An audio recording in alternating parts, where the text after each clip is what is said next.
Hi there, hello, salut, bonjour. I hope you're doing very well from wherever you're watching at this moment, be it within the 10 regions of Cameroon or across the 54 countries within Africa. Why not in Asia, North America, or Europe? Thank you so much for connecting with me as we continue to make sense of events happening across the globe, specifically within the Republic of Cameroon, where ever since a presidential elections took place on October 12, 2025, there's so much that continues to happen and very troubling for the most part and concerning for both Cameroonians, Africans across the globe, and the world at large. And today is no exception. But permit me to also thank you for continuously sharing this platform and for liking or commenting. All your comments are very well enlightening, and we continue to learn a lot from each other. And speaking of learning a lot, I did a little trip where I was able to meet friends and family and learned a lot from different Cameroonians and different people across the globe residing in the United States of America. I was fortunate enough to connect and meet with some of you and to listen and exchange and learn a lot from your rich experiences. I wouldn't call names yet because I know I need to seek permission before I can name some folks. And I want to thank you all for your continuous support and encouragement. Please continue to share the platform, reach out in many ways as possible, and continue to do what you do best. And just like we do it, we have to hit the ground running. You know, it's been a few days since Georges Anicet Ekane died in the hands of the Yaoundé regime in Cameroon.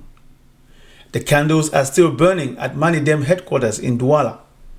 And Douala has already marched at least once in solidarity, in mourning, and in support, because they cannot believe what has happened to Georges Anicet Ekane, a pillar of the opposition forces in Cameroon for over 30 years. And as you can see in the videos, even a banner that was put up showing the reasons for his death, or should I say asking a pertinent question, which is more or less an accusatory finger to the Yaoundé regime. But as you know, it was taken down overnight and protests erupted as the regime wouldn't stand the sight of such a blatant accusation, which again goes to emphasize the current situation in Cameroon. Security forces had to stop mourners from coming close to the headquarters of the party in Douala. Yaoundé, though, is still digesting the shock because we are yet to see the same kind of mobilization on the streets of Yaoundé. But that is not surprising. But if you switch on many TVs, radios, and timelines, you will notice something. The system is already trying to change the subject. We are talking more about La Fédération Camerounaise de Football versus Marc Brice, Samuel Eto'o's new fight. The AFCON list without Andre Onana and Vincent Aboubakar, and a shiny new 2026 budget for Cameroon with a bigger deficit and more loans. However, today we will do three things: update the facts, what has actually happened since Ekane died, name the distractions, not because football or budgets are fake, but because of how they are used, draw a line, what this moment means for the struggle in our minds and in our collective memory. First, the hard facts, where we stand now. Let's start with the big picture. The election and the crackdown. October 12, 2025, Cameroon votes. October 27, the Constitutional Council declares Paul Biya, 92 years old, winner with 53.66% for an 8th term in office. That makes him 43 years as president. Before that, he was prime minister. Prior to that, different high portfolios within the presidency of Cameroon. However, it's important to note that even before the Constitutional Council of Cameroon was able to proclaim the results on October 27, 2025, millions of Cameroonians and independent observers already knew what the real results were on election night, according to the same electoral code that dictates that the results from each polling station must be made public on the night of the elections as soon as the poll closes and the tallies are put up. And therefore, Cameroonians knew what the results were and were expecting almost nothing, if not a big surprise, because many Cameroonians already feared that the Constitutional Council, made up of former ruling CPDM party elites, would not be able to say something different other than the fact that President Paul Biya is the winner of that election. And therefore, Anicet Ekane and Joachim Chamani, leading the UPC movement known as l'Union pour le Changement 2025, had already anticipated this result and had held a press briefing where they were able to articulate their position based on the stats and the tallies that came out of the polling station on the night of the vote, October 12th. And therefore, opposition candidate Issa Chiroma Bakari was able to project himself as the winner, to show contrary results, and insist to date that he won and calls the results of the election that was proclaimed by the Constitutional Council as fraud. What followed? Of course, protests, Douala, Garwa, Marwa, Ngaoundere, you name it, Bafam, Bafoussam, Chan, everywhere. But Yaoundé, a little bit timid. The crackdown was heavy.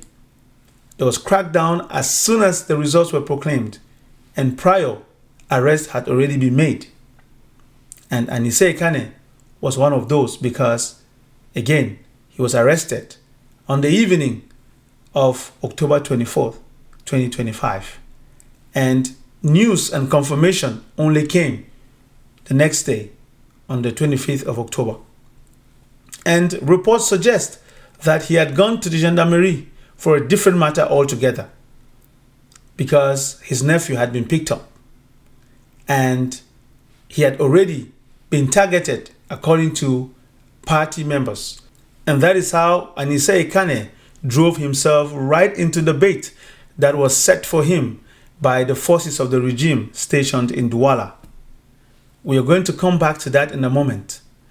But here we continue to emphasize that the protest that followed during these days of the proclamation of results also came at the backdrop of Anicet Ekane being incarcerated and detained for reasons we're going to touch on in a moment.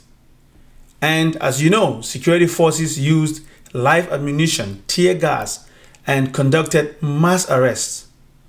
The government admits that 16 people died and around 800 were arrested. However, UN sources say 48 civilians were killed. Civil society and opposition speak of over 55 people dead. In all of this, so many thousands were arrested and are still detained. A few have been released following an ultimatum that Issa Chiroma Bakari issued for a 48-hour window. We do know that it was within that same window that some teenagers, some young folks were released, although regime surrogates say it had nothing to do with Issa Chiroma Bakari's ultimatum. However, we do note that during that period, a good number of detainees were released, though they were mostly minors who were never supposed to have been arrested in the first place. We just hope and wish that Anicet Ekane was among those released because of his deteriorating health condition. But no, the regime did not deem it necessary to release him at that time. And here we are as we're telling you this because the facts matter. Meanwhile, Human Rights Watch describes lethal force, torture, and mass arrest in the post-election period and calls for the release of those held for simply expressing opinions or protesting. So when we say post-election crisis, this is not a metaphor. It is a list of names, bodies, and cells. Now, let's talk about Ekane's death and what is now confirmed. From the latest reports, we can confirm that Anicet Ekane was arrested on October 24, 2025. It was around the evening period, but confirmation only came on the 25th of October 2025 because there was so much uncertainty and the state had not communicated officially. And thereafter, we do know that it was prior to the proclamation of results. So we hadn't yet had the mass protests that erupted across the country. But yet, arrest had already started taking place. Next thing we hear, he is taken to Yaoundé and held at the Secretariat of State for Defense, otherwise known as CED. While many people are trying to speculate about his whereabouts, within that same period, we hear of charges. Independent observers and many opposition leaders have called it trumped up charges. And what are those? Hostility against the state, incitement to revolt, and calls for insurrection. At 74, Anicet Ekane was suffering from respiratory problems and reportedly dependent on oxygen. And his lawyers, including Maitre Sim, say he struggled to breathe. He was not given adequate treatment. His family had been warning authorities all week that he was suffocating. Behold, on the 1st of December 2025, as we've told you before, he dies in detention in Yaoundé. What does the Ministry of Defense say? In a statement, they say he died following an illness. He was receiving appropriate care, in quotes, at the Gendarmerie Medical Center. An investigation is opened. The Minister of Communication, René Emmanuel Sadi, says the government regrets his death. President Biya orders an inquiry. Meanwhile, his family rejects a rushed government autopsy, saying they cannot trust doctors working for the same authorities who detained him. They demand their own experts be present. Meanwhile, at the Manidem party headquarters in Douala, the mood is one of shock and rage. C'est quoi la psychose que vous voulez maintenir dans ce pays? Bon sang, arrêtez un peu, vous n'avez pas de parents? On ne meurt pas dans vos familles? Militants call it murder in slow motion. Human Rights Watch again, in a fresh statement, says the death in custody of someone detained for his political views raises serious concerns over respect for the rule of law, due process, and detainee rights in Cameroon, and demands an impartial, effective investigation. The European Union delegation to Cameroon and the Equatorial Guinea says it learned with deep sadness of his death, reiterates its earlier concerns about the crackdown, and calls for the release of all those arbitrarily detained after the election, echoing an earlier October 28th statement about the violence. And the German embassy, for its part, publicly joins the EU position. So on one side, a government saying illness, appropriate care, will investigate. On the other side, a family that doesn't trust that investigation, a party that calls it murder, domestic and international voices demanding an independent probe, not one controlled by those involved. Having said that, let's now talk about the voices, who has spoken and what they said. Because this is not just about institutions, it's about voices. And a strong voice is that of Professor Maurice Kamto, as he breaks his silence, because you do remember he hasn't been out and hasn't said anything officially ever since he came out sometime in September to give his final word before the cast of the ballot. And here he comes again. In his opening lines, he says, "They killed him. They have killed the president of Manidem." Ils l'ont tué. Ils ont tué le président du Manidem, Georges Anicet Ekane. Denouncing what he describes as political hatred and the criminalization of opposition. Speaking of opposition, Edith Kawala and other opposition figures openly say this was no accident, linking his death to a pattern of eliminating genuine dissent. Civil society groups in Yaoundé and Douala speak of a crime of the state and call for demonstrations and vigils in his honor. Internationally, Human Rights Watch, as we saw, uses Ekane's death to highlight systemic failures in the treatment of detainees in Cameroon.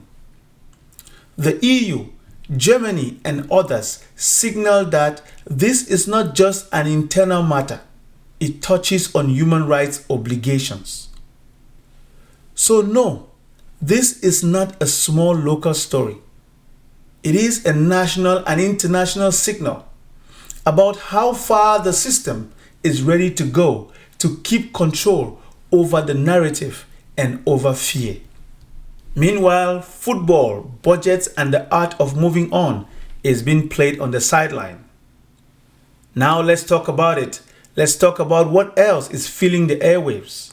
Because life continues, but politics also knows how to use life as a shield. For starters, let's talk about Fecafoot, Samuel Eto'o versus Mark Brice and AFCON. Because in the same 48 to 72 hours, Fecafoot finally sacks Belgian coach Mark Brice after months of open tension between him and Samuel Eto'o. A new coach, David Pagou, is appointed just weeks before AFCON. And AFCON itself, the squad is announced. No Andre Onana, no Vincent Aboubakar, no Zambo Anguissa. Big names missing, big debate created. The result, social media explodes about Eto'o, Mark Brice, who is wrong, who is right, who should be in the goal, who should be captain. Entire shows are dedicated to Fecafoot's internal war, AFCON odds, and the drama of the team selection. Is football important? Of course. It's part of our identity, our joy, and our pain. But here is the question. When an opposition leader dies in custody, and 48 hours later, the loudest noise is about who will start in goal in Morocco. Who benefits from that emotional shift? The regime doesn't need to silence every voice. Sometimes it just needs to turn up the volume on something else. Adding to that, the 2026 budget and the quiet business of power.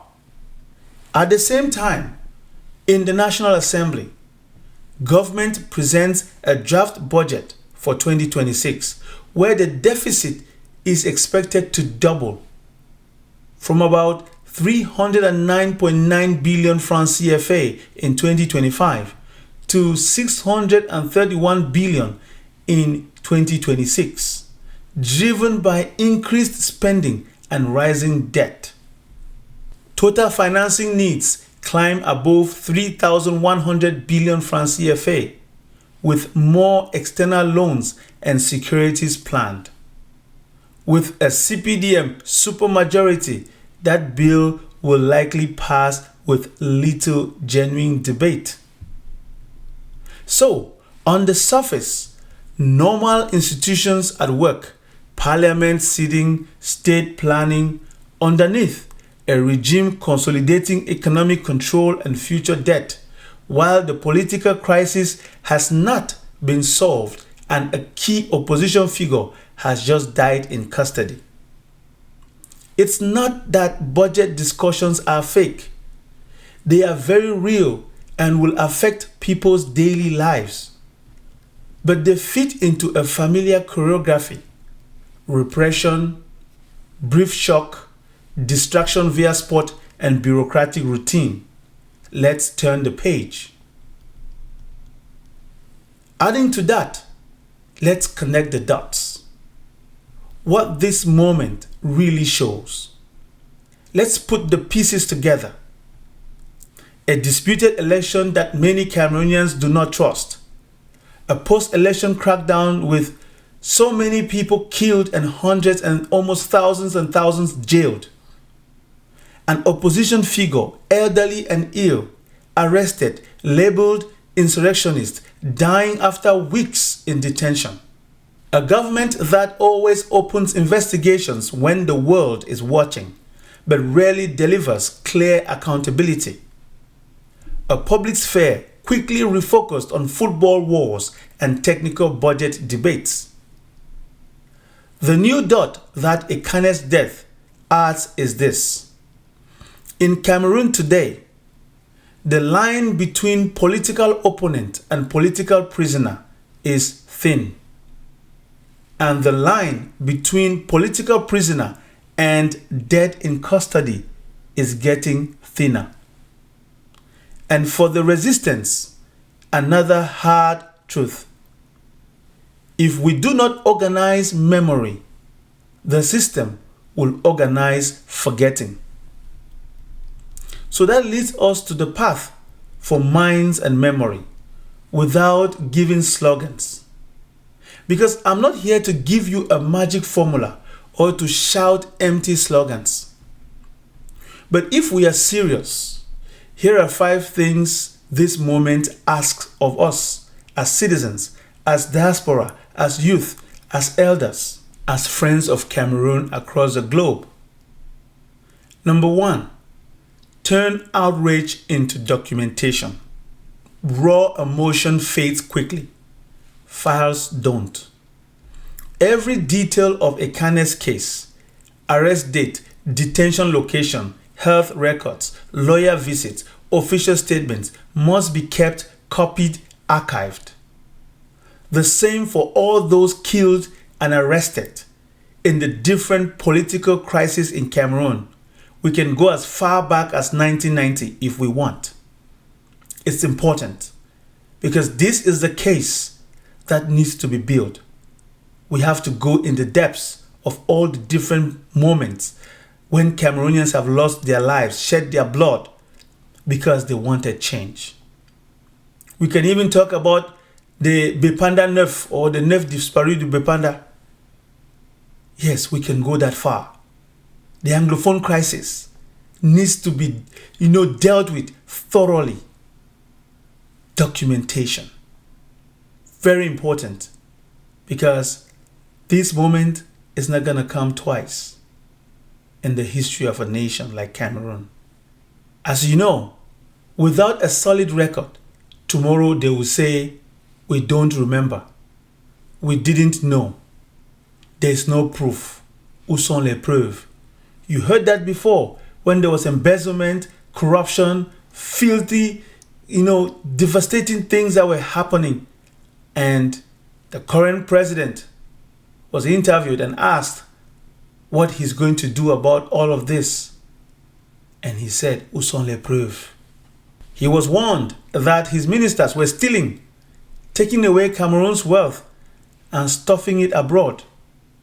Yet, he turned a blind eye, only for him to be forced years later by the International Monetary Fund and all the other partners who started refusing, to lend money to Cameroon.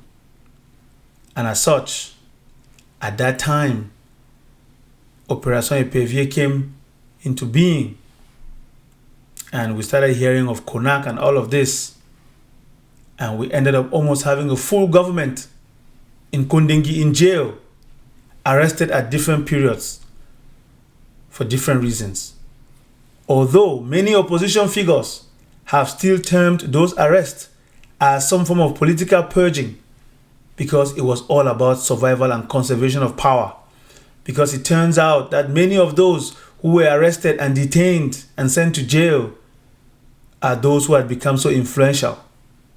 For some, they say they embezzled money, although Cameroon has never retrieved a penny to reinvest, and plow back into the economy. And yet these people are in jail What kind of judicial system arrests people who've embezzled money, financial fraud, financial crimes, and yet a single penny has not been recovered that could be used to rebuild the country and do some sort of reparation? You hear of some figures here and there, but we haven't seen the money. All talk, we haven't seen the money. That money could go a long way to develop Cameroon and put it at a certain level. And some of them have passed on while in detention and in jail without having said their own side of the story. But that is a story for another day. But it all adds up as to where we are today and what is going on in the country. Number 2 on our list of the top 5 things that this moment requires of us is to see the pattern, not just the man. Because if we focus only on Anicet Ekane as an individual, we risk missing the system that made his death possible. That system is the same one that allowed over 48 civilians to be killed for protesting an election.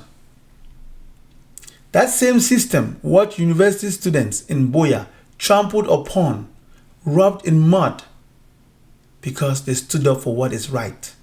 That same system threw Mancho BBC in Kondingi because he stood up for what is right. That same system has watched thousands and thousands of English-speaking Cameroonians killed. That same system watched Ngabu happen.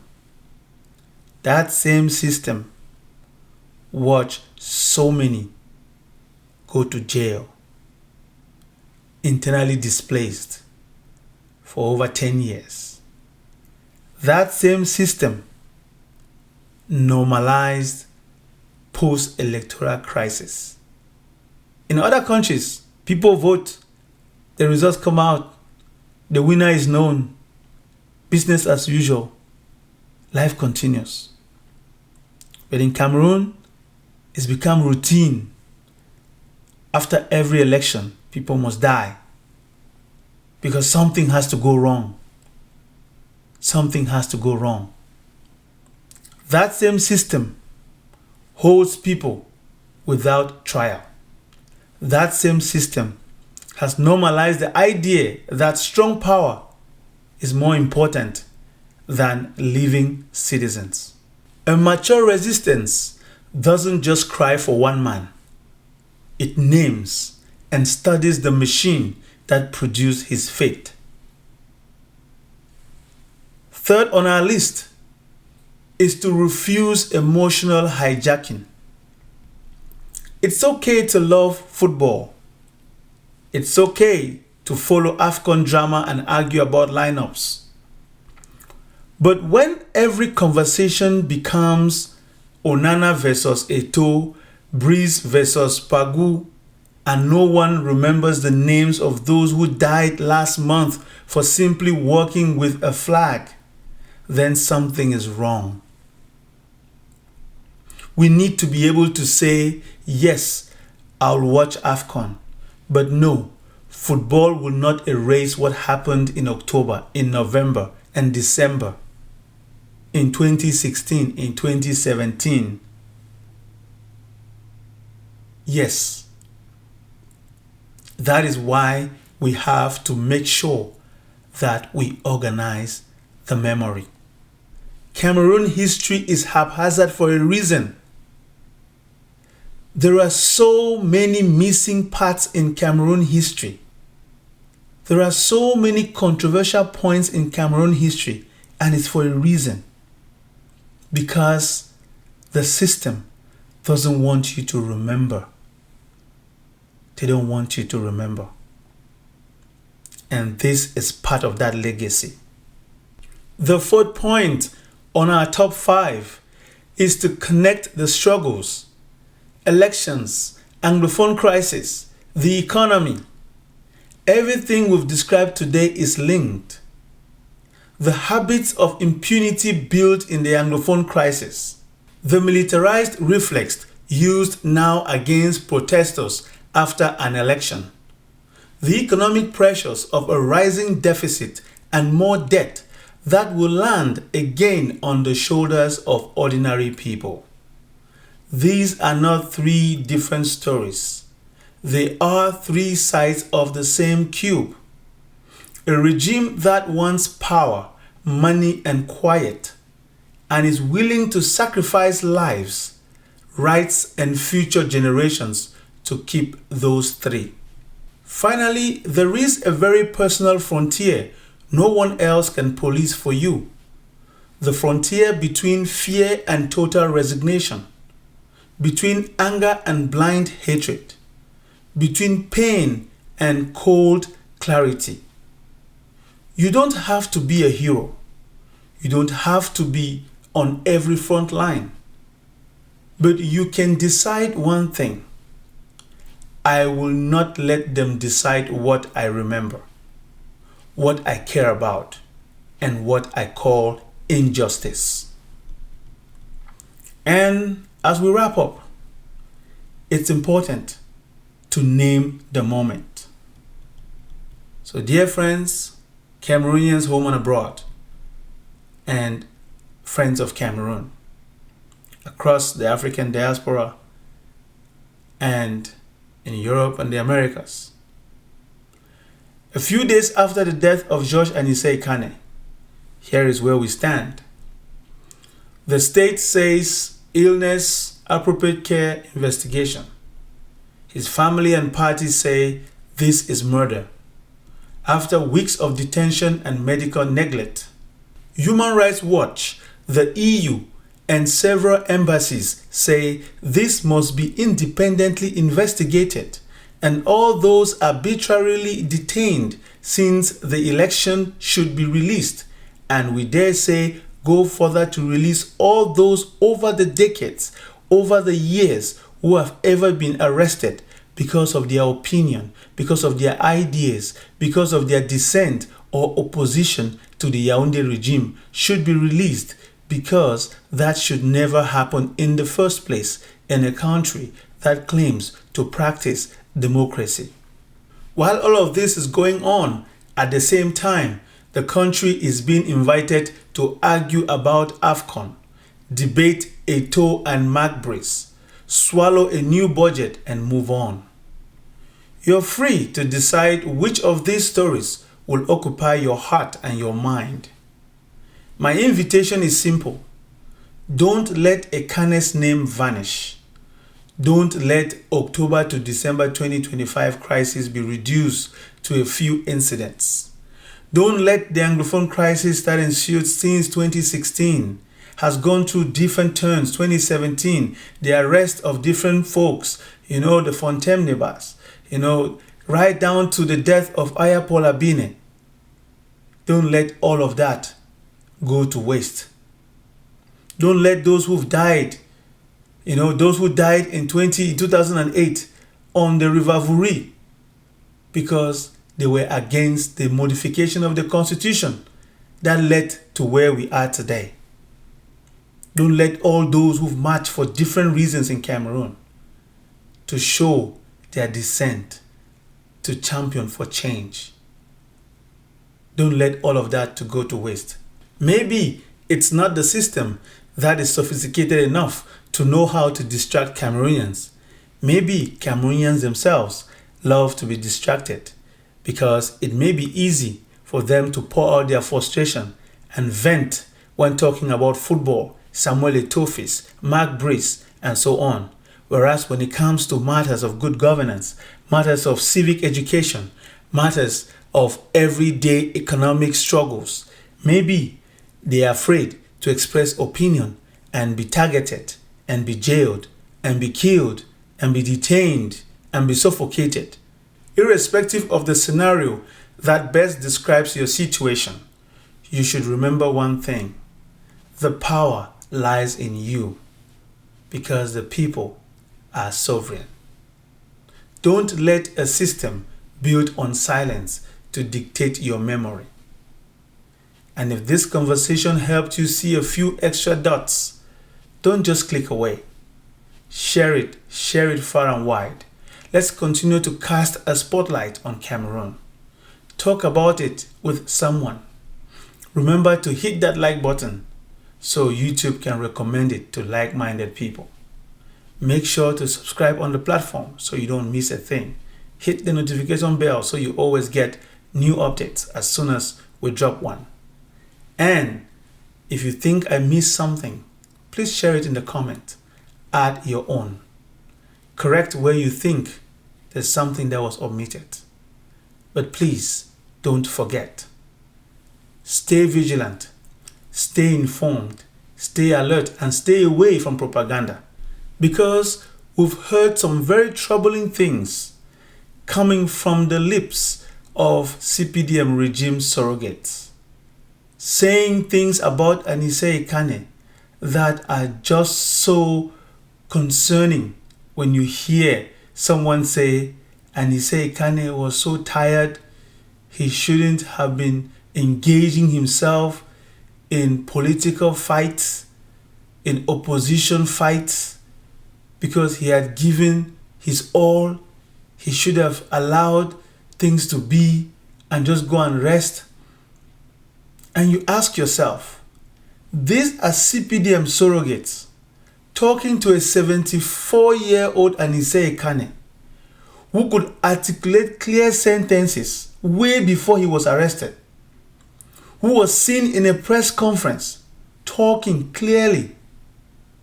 Yet, these same people could not advise their candidate, a 93-year-old great-great-grandpa who is supposed to be respected and venerated for his service, for his wisdom, for his blessings, to have that kind of age, to set aside, to put him aside, take him away from public matters. Yet, they are quick to criticize Anicet Ekane and say he was frail. Whereas every now and then, state TV is concocting images, not presenting to us a full-fledged video that can show you every time the current president, official nonetheless, walks about and does things as a human being does. No, they always cut the pieces and show you the perfect moment when he shakes one hand, when he nods, smiles, gesticulates. No.